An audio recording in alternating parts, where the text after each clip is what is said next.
In the last episode, I asked you guys to come up with some names for the kitty cat blood pouncer, but I wasn't sure how to pick a winner, so I've added all your suggestions to a wheel, which will spin now.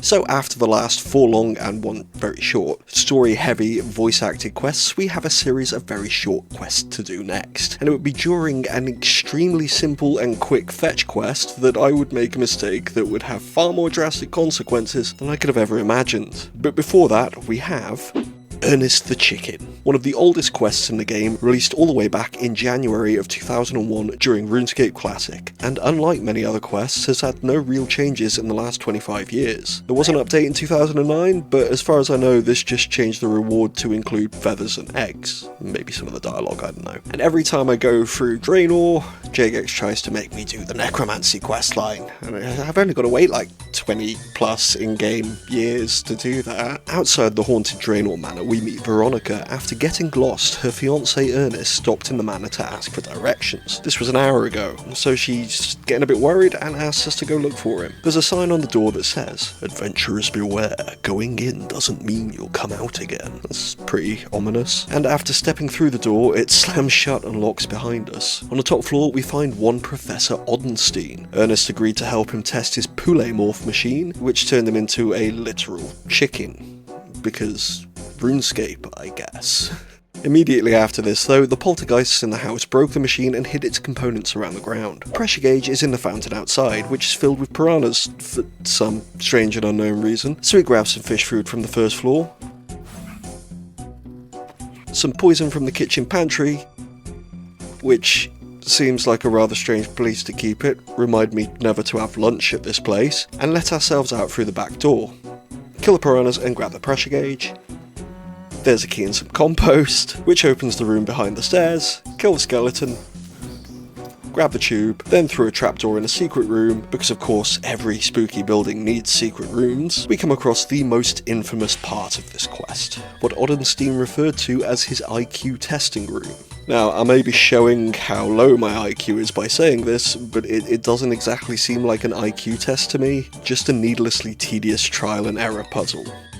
Levers go up, levers go down, some doors open, some doors close, fiddle with it until you get it right. But thank you Mr. Wiki, because I didn't want to waste time doing this. 2 minutes later, the last door opens and the oil can is ours, the machine gets repaired, Ernest is a human again, and apparently has no memory of being a chicken.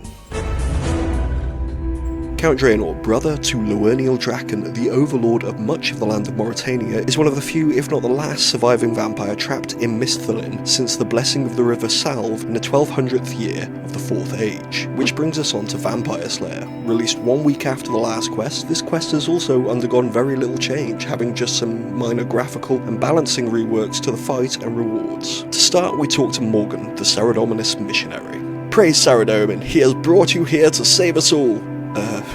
No. He tells us that the Count has been demanding blood payments from the village under threat of terrorising. Isn't that by definition terrorising? And asks for our help in vanquishing him. He then recommends that we speak to a retired vampire slayer known as Dr. Harlow to get some advice, which the adventurer really is not happy about. I mean, seriously, why does he look so angry about this? So Morgan explains that the years of horrors turned the Doctor into an alcoholic who spends his days in the Blue Moon Inn in Varrock.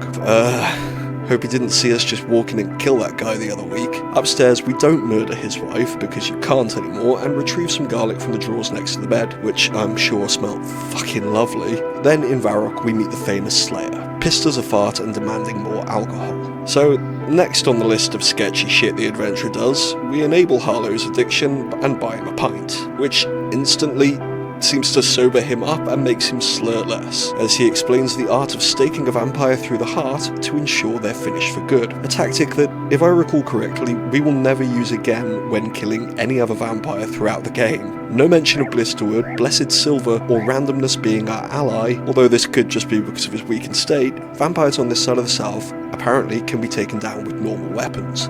But anyway, he gives us his spare stake and hammer, and we're off to gear for the fight. I was a bit more cautious with this fight compared to the last few. Like I said in the first episode, I did die the last time I fought him, and although he is weak to magic, I decided to switch to melee because my magic gear and levels were roughly the same as they were last time, and it'd be nice not to lose my hardcore status to Count Draenor of all people.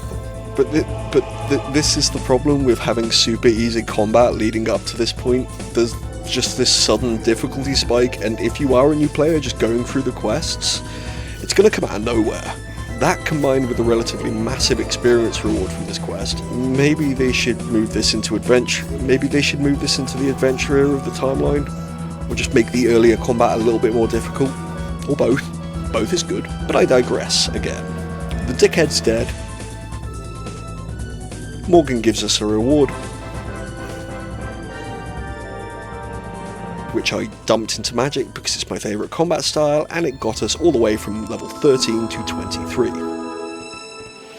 which goes above my level cap for the era, so I can't train it anymore, but I can still use it for combating quests. Next we have our second mini quest that used to be a quest, the Witch's Potion. In the village with the most sexually charged name in all of Gillinor, we meet the green-skinned, hook-nosed, wart-covered witch Hetty. Well, that took a quick 180. She needs some help locating the last few ingredients for a magic potion. Onions are in the field to the north, and I really should have grabbed a couple extra for the next quest. Then when arriving at the magic shop in Port Sarim, I decided to upgrade my magic gear, buying a full set of Imphide, plus a spider wand and orb. I then impulsively bought a stack of air runes and tried to buy the water runes as well, but oh shit. This left me with just barely enough money to buy the Eye of Newt, and will cause issues for me for far longer than I anticipated. The armour looks okay though. I kinda don't like that it makes me look like a red wizard, but that's a me problem, and I'll have to wait until my next Premier token to see if I can find a class appropriate outfit for magic. That's rude. Killed a cow in Lumbridge and committed the cardinal sin of overcooking a steak, and finally chopped off a rat's tail in the house overrun with them just to the south of Hetty. Gave her the ingredients, drank the potion. Sweet, another magic level, and then we have Goblin Diplomacy. Another quest from 2001 that has had very little change over the years, save for one beautiful quality of life change in 2006. On the northern border of Misthalin and the desolate waste of the wilderness, two goblin generals are arguing over what colour armour their tribe should wear. So we offer to help them choose a colour. First, we'll need 3 dyes for the armour. Red berries from the south of Varrock for the red dye. I then realised that each of the dyes cost 5 gold to make, and the 2 woad leaves required for the blue dye would cost 25 GP each. So rather than doing the sensible thing and just selling the water runes back to a shop, I sat and pickpocketed 100 gold from some random dude in Lumbridge for a couple of minutes. Spent half my stack on the leaves, then returned to Ribbington to grab a couple more onions for the yellow dye. Aggie in Draenor made the dyes. Then we need the armour, which you don't need to kill goblins for, just look around the village for 3 crates. First, the goblins have Grubfoot model some orange armour, which they don't like because it clashes with their skin colour. Story of my fucking life, mate. Then we try blue armour, which they don't like because it's not earthy enough, and finally we put Grubfoot in the original brown armour that pretty much all surface goblins wear, which of course they love, and we get massively over rewarded to soften the blow of this colossal fucking waste of time. I wasn't sure how long to make this episode. I wasn't certain about how the pacing would come out if I did more than 4 quests in a single one. The last few episodes have been relatively easy to decide on the length because they were clearly sectioned, but that kind of goes out the window from this point on, so it might be better for me to aim for like a specific kind of length for episodes like this and some later episodes. So if you have any preference on how long you want these videos to be, like 10 to 15 minutes, 15 to 20, or like 25 to 30 minutes, let me know in the comments and I'll just go from that. See you next week. Peace.